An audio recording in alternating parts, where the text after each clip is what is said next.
Hola, buenos días. Espero que estén bien. Hoy es nuestra sesión número 2 y les recuerdo que a partir de los materiales básicos que ustedes tienen, me refiero al calendario, a la estructura del curso y a los materiales de la unidad 1 que les envié, que es ese archivo en Word que ustedes tienen, que también está por supuesto en el aula virtual. A partir de esos documentos que van a ser siempre nuestros documentos centrales, sobre todo calendario y estructura, ustedes tienen claro que la sesión 2 se dedica a una pregunta. ¿Qué es la teoría política? Esa es la pregunta que vamos a intentar discutir en esta sesión. Tienen claro también cuáles son los textos, cuáles son los materiales a partir de los cuales vamos a abordar y responder esa pregunta. Concretamente, tienen un archivito de Word que se llama Definiciones de Teoría Política.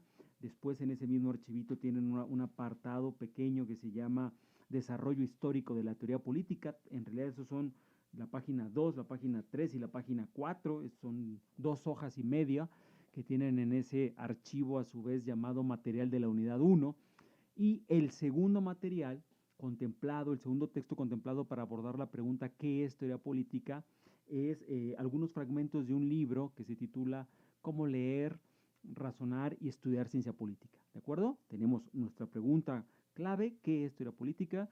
Y nuestros dos textos de trabajo para esclarecer esa interrogante. Bien, ahora, entrando en materia, ¿qué es teoría política? Para responder a esto, la primera y más sencilla forma que ustedes tienen es, si consultan la página 2 de su archivo, donde dice definiciones de teoría política, ustedes se encuentran ahí con 3 definiciones de teoría política. Una de la autora Judith Boxer, otra de César Cancino y otra de Luis Salazar. ¿De acuerdo? Muy bien, las 3 definiciones están ahí. Ahora, no tiene mucho sentido que yo las lea en voz alta aquí, porque ustedes ya las leyeron, porque los voy a aburrir si me pongo a leer lo que ustedes a su vez han leído. Lo interesante de estas sesiones, o lo útil de estas sesiones, es que yo les planteé con las palabras, ojalá más fáciles y más sencillas que se me ocurran, estos temas, ¿no? Que podamos abordarlos aquí de una manera más coloquial, de una manera más relajada, de tal suerte que pueda, entre lo que aquí están ustedes escuchando y lo que ustedes leyeron, pueda haber ese clic donde ustedes puedan verse apoyados por estos archivos de audio para mejor entender lo que van a leer y que no se queden solo con esa lectura, que a veces estos términos a veces son un poco, a veces complejos, a veces áridos, ¿de acuerdo? Entonces, insisto, no voy a leerlo, lo voy a tratar de, digámoslo así, explicar o interpretar de manera más amplia. Empezamos por el principio. Ustedes llevaron ya teoría política 1, deberían haberlo hecho, porque es muy, a veces medio complicado entrarle a teoría política 2 o 3 sin la 1. La 1 por algo va al principio. Y una de las cosas que debió haberles quedado claro, estoy seguro que así fue, es que al leer a Platón y al leer a Aristóteles, ustedes pudieron muy rápidamente y a lo largo de todo el curso percibir y darse cuenta que como filósofos que eran, ellos discutían en sus teorías políticas un universo político prescriptivo, normativo, ético, lleno de valores. No hablaban de la realidad tal cual era, sino que más bien criticaban la realidad tal cual era en función de un sistema teórico prescriptivo. Prescriptivo, normativo, ético, quiere decir un deber ser, una crítica que se hace desde un juicio axiológico. También esa palabra es una suerte de sinónimo, axiológico. Una primera lección que ya ustedes han aprendido, pero que quiero que ahora se repita: axiológico, prescriptivo, normativo, ético, filosófico. Todas esas son palabras que, sin llegar a ser estrictamente sinónimos, son familiares entre sí. Y son palabras que vamos a asociar a nuestro curso de teoría política, porque la discusión que se va a plantear en teoría política 2, muy parecida a teoría política 1, es una discusión normativa. La teoría política, como dice la definición que ustedes leyeron de Luis Salazar, es un discurso normativo, un discurso del deber ser, un discurso que analiza la realidad a partir de un sistema teórico que plantea cómo podrían idealmente corregirse algunos errores y algunas imperfecciones de la realidad. Los filósofos políticos como Platón, como Aristóteles y como algunos que vamos a ver acá, como Rousseau, como Locke, como Kant, que van a ver en Teoría Política 3, plantean un análisis crítico de la realidad a partir de señalar errores de la realidad que son señalados desde un concepto de justicia, de moral, de ética, de verdad. Estas palabras que acabo de mencionar son claramente criterios normativos, qué es lo justo, qué es lo ético, qué debiera ser lo verdadero, cuál debiera ser la mejor forma de gobierno. Todas esas preguntas y esas afirmaciones, si lo checan, estamos hablando de palabras normativas, prescriptivas, cómo debería ser el mundo, la realidad. A eso se dedica la teoría política. Ahora, esto tiene muchas consecuencias que son muy importantes que desde la primera clase y nuestra segunda sesión en este caso lo tengamos claro. Primero, la diferencia entre teoría política normativa y política real. No perder de vista eso. En un curso de teoría política, uno no puede estar esperando que los autores de teoría política nos hablen de manera descriptiva de la realidad tal cual es.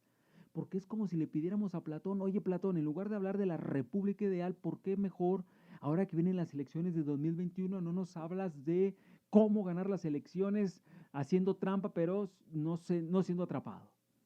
Pues evidentemente, si uno quisiera esto, tendría que ir a otro lugar, no a la academia platónica, ¿de acuerdo? El problema no sería de Platón, el problema sería de que uno confundiría el análisis más realista, descarnado y pragmático. ¿Cómo ganarle a mis enemigos políticos en un concurso retórico? Bueno, si yo pienso eso o quiero eso, tendría que ir a un taller de formación partidista, pero no a un curso donde filósofos políticos van a intentar plantear una discusión universal con ideales normativos de cómo debería ser la política. Porque si uno va a un curso, por ejemplo, con Kant, y Kant va y nos dice, para la política democrática, uno debería buscar los apoyos racionales, apoyos muy reflexivos, pues eso choca con un mundo de la política real, donde eventualmente en una discusión política los asesores van a ver cómo llenamos una plaza, lleguen como lleguen la gente que vaya a la plaza, aunque llegue mal informada o aunque llegue por la promesa de que van a obtener algo a cambio. Son dos cosas muy diferentes. En la definición de Luis Salazar, que ustedes tienen, dice Luis Salazar, la teoría política normativa se encarga de analizar el poder de la razón, es decir, qué tanto racionalmente, usando al máximo de la potencia la razón humana, podríamos imaginarnos un mundo diferente mediante un ejercicio racional. Mediante un ejercicio racional, ¿qué tan distinto podríamos imaginarnos y exigir el ejercicio de la política, el comportamiento de los actores? Eso es el poder de la razón. Yo critico a la realidad política porque la razón me lleva a entender que lo que están haciendo está mal. Chequen la palabra, está mal es un criterio normativo. La razón me hace ver que lo que se está haciendo es injusto. Entonces se apela a un criterio normativo para plantear una crítica racional. Eso es la teoría política. Pero la política real, volviendo a la definición de Luis Salazar, dice Luis Salazar, la política real son las razones del poder. Vean ustedes, es un juego de palabras, pero es muy rico porque si lo planteas al revés, no el poder de la razón, sino las razones del poder, es el poder que te está diciendo, para conseguir mis objetivos hay que hacer esto, sea racional o no, sea justo o no, sea ético o no, sea moral o no. mis objetivos son estos y yo me mido en función no de la moral, no de la religión, no de la ética, sino en función de la eficacia. Y el objetivo es obtener y retener el poder. Tenemos que tener algún punto de crítica a eso, porque si no lo tuviéramos, la política sería solo pragmatismo, solo consistiría en una técnica, cómo obtener y retener el poder, sea como sea. Como esa forma de hacer la política genera imperfecciones, genera cuestiones a veces poco, no solo éticas, a veces bastante poco estéticas, es decir, feas, desagradables, hacemos una crítica, que por cierto es una crítica muy humana, una crítica hacia lo que no nos gusta. Esa crítica es una crítica normativa. A eso se dedica la teoría política.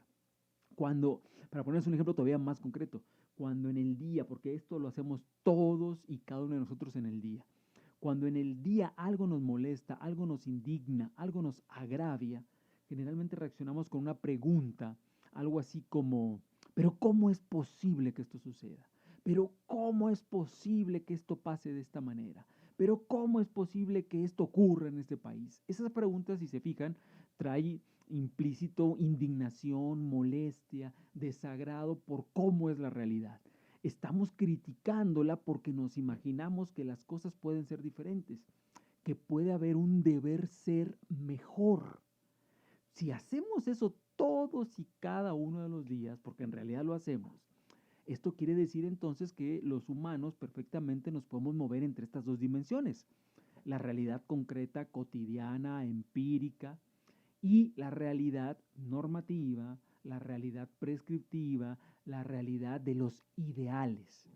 Si esta segunda realidad es tan humana como la primera, la teoría política entonces tiene sentido, porque ni Platón, ni Aristóteles, ni Cicerón, pues fueron extraterrestres, sino que fueron humanos que como nosotros nos indignamos ante la realidad. Solo que nosotros, mientras podemos hacer un exabrupto, un comentario de nuestra molestia, los teóricos políticos se dedican a crear sistemas conceptuales para tratar de plantear formas de gobierno que mejoren los errores de las actuales y que intenten llevar al máximo la expresión de la racionalidad. Insisto, racionalidad entendida como justicia, legitimidad, lo correcto, lo más cercano posible al deber ser.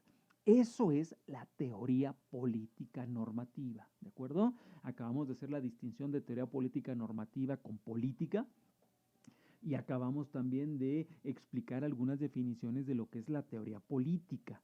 Esos son los dos primeros objetivos que tenemos para la clase de hoy. Luego, en la página 3 y 4, en realidad 3 y 3 y media del archivo de Word que revisaron para hoy, se encuentran ustedes con un apartado que se titula Desarrollo histórico de la teoría política. Ahí básicamente, porque es muy poquito, es una idea muy básica. La teoría política no puede seguir siendo la misma de sus inicios. Se dice que la teoría política como discurso normativo, como filosofía política normativa, habría nacido con los griegos en el siglo V a.C. Estamos hablando de Sócrates y eso que ustedes leyeron, los diálogos de Platón, donde él plantea el diseño teórico de una república ideal. Bueno, evidentemente no podemos pensar que la teoría política del día de hoy va a ser igual a la platónica porque han pasado 26 siglos de entonces a la fecha.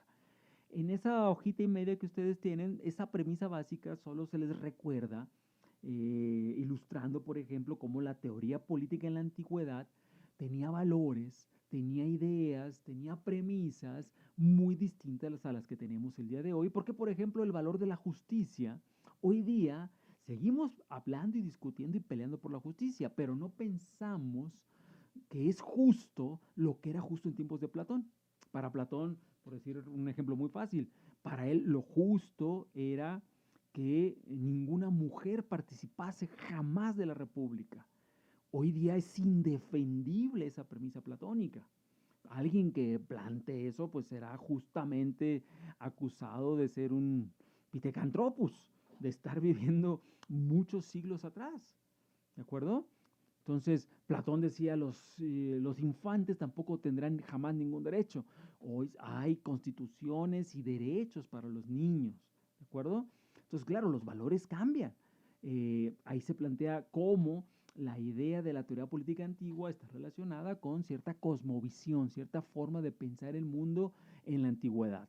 Pero esa forma de la antigüedad va a cambiar ya pronto en la Edad Media. Ahí hay 5 o 6 líneas donde básicamente se les dice en ese textito no perder de vista cómo en la Edad Media, que muy gruesamente podemos ubicar del siglo V al siglo XV, la teoría política en esos 10 siglos es diferente que la teoría política clásica.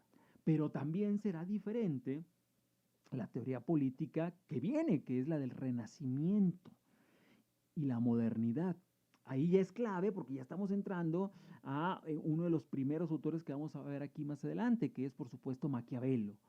Para entender a Maquiavelo es importante tener una idea mínima de lo que fue su contexto y cómo en su contexto se podían pensar cosas, hablar cosas y definir conceptos que ya se usaban en la Edad Media y en el mundo antiguo, pero que se empiezan a usar con connotaciones diferentes. Libertad empieza a tener una idea que no tiene en la edad antigua. La palabra Estado es incluso una palabra que no se conoce en la antigüedad. Y todo ese escenario, ese ambiente histórico, es el contorno dentro del cual los teóricos políticos del Renacimiento y de la modernidad nos van a ofrecer sistemas teóricos originales. ¿Sí? Esto es muy importante no perder de vista. La idea, por ejemplo, del individuo. ¿Por qué Platón y Aristóteles, San Agustín, Santo Tomás nunca pusieron en el centro de sus teorías políticas al individuo? Respuesta, porque su contexto no se los permitía, no existía el individuo antes de Cristo ni en los primeros siglos después de Cristo. El individuo va a ser una construcción moderna. Por eso Locke, por eso Rousseau, que son modernos y que ya van a vivir bajo esa idea, van a empezar a hablar del individuo, ¿de acuerdo? Entonces, esto es muy importante, la historicidad de la teoría política. Y esta es otra de las razones por las que la teoría política es vigente. No puede uno cometer el error de decir, uy, eso es antiguísimo, aburridísimo, eso es un cuento fantástico, inaplicable, porque en realidad la teoría política no para de evolucionar. La teoría política de Locke no se parece nada a la de Hobbes. Y la de Rousseau, que va a venir después que la de Locke, a estos 3 autores los vamos a ver aquí, no se parece nada a la de Locke. Y luego va a venir más adelante Kant, Hegel, Marx, Tocqueville, Weber. Todos ellos evolucionan una teoría política que no puede ser estática porque es histórica. Cuando digo historicidad de la teoría política me refiero a su carácter de histórica, de evolución, de dinamismo. Por eso es un tema apasionante, por eso siempre es un tema contemporáneo, vigente. Esa partecita llamada en su texto Desarrollo histórico de la teoría política termina después, en negrillas incluso aparece el nombre de Maquiavelo, el nombre de Hobbes, el nombre de Locke, el nombre de Rousseau, con algunas pequeñas cápsulas donde se mencionan algunas ideas. Eso, son cápsulas, ¿no? Son 4 líneas, solo para empezar a ubicar por qué son distintos y empezar a tener alguna idea de estos autores que van a ser la columna vertebral de nuestro curso. Maquiavelo, Hobbes, Locke y Rousseau. Muy bien. Luego de esto, en la página 5 de su archivo material de la unidad 1, en la página 5 y hasta la página 21, aparece el segundo texto de trabajo de esta sesión, pero que no se va a limitar a esta sesión. Esto es importante que lo tengan claro para que no se vayan a angustiar. Me refiero a lo siguiente. Hoy voy a mencionar algunas ideas relacionadas al texto que se llama Cómo leer, razonar y estudiar ciencia política. Y más adelante, en la sesión, me parece que es la sesión, por ahí debe ser a lo largo de todas las sesiones, no una, va a ser un texto que hoy empezamos con él, pero no lo agotamos.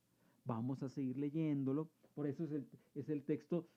Si el primer texto que vimos, este de teoría política y desarrollo histórico de la teoría política, eran 3 cuartillas, lo podemos hacer en una clase, son 3 cuartillas, este otro son 15 cuartillas. Por eso no lo vamos a agotar hoy.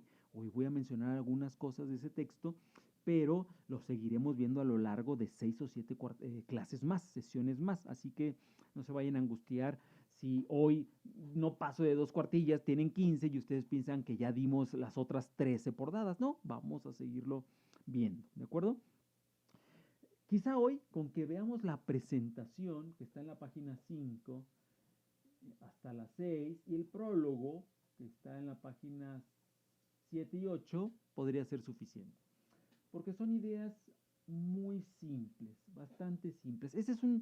Son fragmentos de un libro que está por publicarse, por eso se les pasé el archivo en Word, porque todavía no se publica como libro, y que está planteado para estudiantes de ciencia política. Es un libro pensado, diseñado, concebido para estudiantes de ciencia política. Por ejemplo, en la primera página de la presentación, básicamente se plantea lo siguiente. Para que un estudiante de ciencia política, por ejemplo, miren, vean la importancia de esto, se sienta a gusto en un curso de teoría política, no se aburra, no comete el error de pensar, ¿y a mí qué? Uy, Platón hace 26 siglos, ¿y eso para qué? O no piense, uy, Maquiavelo, en el siglo XVI, no, muy atrasado, Hobbes, ¿no? A veces tenemos como esa tentación de, no, yo quiero que hablen a hoy, el día de hoy, la 4T, ¿qué está pasando? Pues eso sería ridículo en un curso de teoría política, ¿no?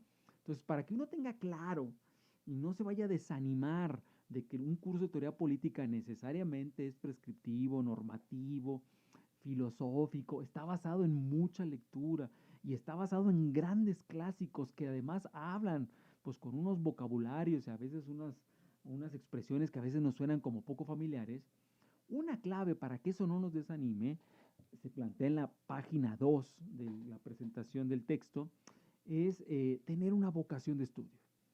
¿No? Tener vocación de estudio quiere decir gusto, pasión, interés, e incluso un interés desmedido, el interés de quien no quiere dejar de leer, quien siente curiosidad.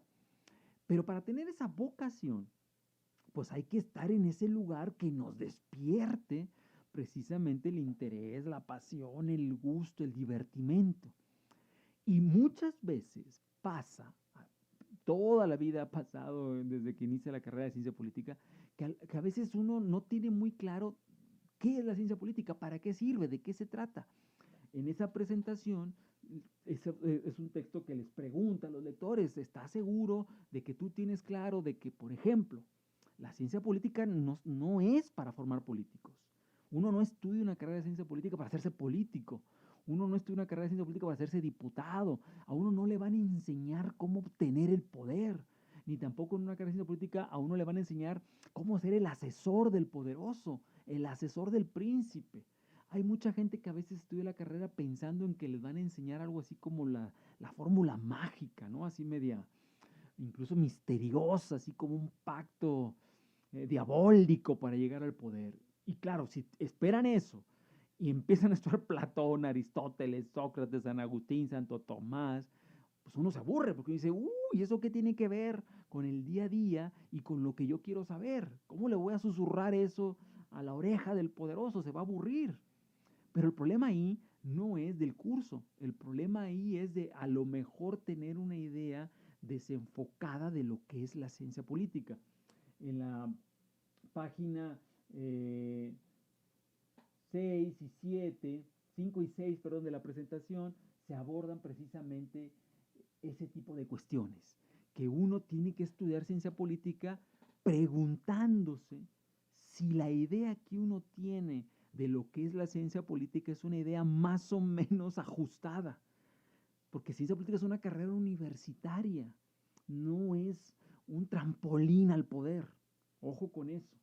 Eso se plantea, insisto, en las 2 páginas de la presentación. Luego, si pasamos al prólogo, hay 2 páginas muy simples y que están relacionadas con, primero, si ya entendí que la ciencia política no es una carrera para que formarme como un político, ¿sí? No voy a acabar la carrera y me van a caer las diputaciones y las senadurías, sino que es otra cosa. No me voy a formar como político, me voy a formar como politólogo, que es un estudioso científico de la política. Si ya entendí eso y lo tengo claro, y ya no me siento desenfocado, aburrido, decepcionado por los cursos, una consecuencia de eso es que voy a entender que necesito leer mucho de los aspectos teóricos y analíticos de la política. Pero para leer mucho y leer bien, hay que saber leer académicamente. Leer académicamente, saber leer textos académicos, implica una serie de habilidades, una serie de técnicas y una serie de talentos con las que nadie nacemos. Porque leer académicamente no es nada más descifrar las palabras. No es decir, aquí estoy leyendo que dice en esta columna del libro Historia de la filosofía política. Ya sé leer académicamente. No. Eso es ponerle sonido a las palabras, a los símbolos. Leer académicamente, como se plantea en estas 2 páginas del prólogo, es algo muy distinto, muy diferente. Es trabajar los textos. Y eso es algo que en eso que les mandé a leer, en eso que tienen en el material, es algo que vamos a seguir discutiendo mucho y que ahora solo quiero que se queden con esa idea. No es lo mismo leer un texto si por leer simplemente entiendo pasar la vista, saber que aquí dice para, aquí dice de, aquí dice coche y luego armar las frases. Eso es leer. Trabajar un texto es diferente. Trabajar un texto es desmenuzar el documento, es leerlo con mucho detalle, intentar observar las hipótesis que no siempre son explícitas, pueden ser implícitas, entender las partes del texto, los significados abiertos, pero también a veces los significados latentes, que a veces no están tan a la vista, ¿sí? Tratar de poner en diálogo crítico ese texto con otro, porque muchas veces un texto, aunque no diga en este texto voy a criticar a este otro autor, lo está haciendo. Por ejemplo, eso lo vamos a ver en este curso con Locke, que cuando ustedes lean a Locke, gracias a que antes vamos a leer a Hobbes, van a saber que Locke está criticando a Hobbes, aunque nunca mencione la palabra Hobbes. Es como cuando ustedes leyeron a Aristóteles y en el capítulo 2 del libro La política de Aristóteles le hace como 30 críticas a Platón, pero jamás mencionó a la palabra Platón. Esas lecturas son académicas, son críticas, son creativas porque el lector incorpora sentidos que el lector tiene en su inteligencia. El lector está diciendo, aquí el autor está haciendo esta crítica a este autor, aunque el autor nunca se ha mencionado. Pero ¿cómo sabes eso? Porque yo estoy haciendo ese ejercicio. Es un ejercicio crítico, intelectual, creativo, muy activo. No es una lectura pasiva. Entonces, es muy importante, por eso estoy terminando esta sesión con estos subrayados, que este tipo de lectura es el que ustedes hagan para todos y cada uno de los textos. Con esto cierro, para decirlo fácil, una lectura crítica, creativa, académica, entre muchas características, voy a mencionar varias a lo largo de nuestras clases, ahorita menciono una primera, así muy simple, es que es una lectura lenta, no se lee rápido, no hay por qué leer rápido, es una lectura lenta, silenciosa, no se puede hacer con la tele, con el teléfono, con música, lenta, silenciosa y tomando notas, no solo subrayando, tomando notas, haciendo apuntes, haciendo esquemas. Así es necesario que lean en este curso para que podamos entendernos. ¿De acuerdo? Entonces, no pierdan de vista esto. Lenta, activa, detallada, tomando notas, haciendo esquemas, haciendo apuntes, eh, silenciosa. Uno podría decirlo, es una lectura que lleva como mínimo 1 hora y media por texto, como mínimo, porque la idea es que ustedes sostengan ese ritmo de lectura cada vez más tiempo. Esto es un reto para ustedes, este todo este semestre. ¿Cuánto tiempo pueden leer a todo lo que da su concentración sin distraerse, sin perder la lectura? El mínimo tiene que ser, debiera ser, 1 hora y media, pero la aspiración es avanzar a más. Hasta aquí con esta sesión. Les agradezco mucho. Seguiremos. Hasta luego. Chao.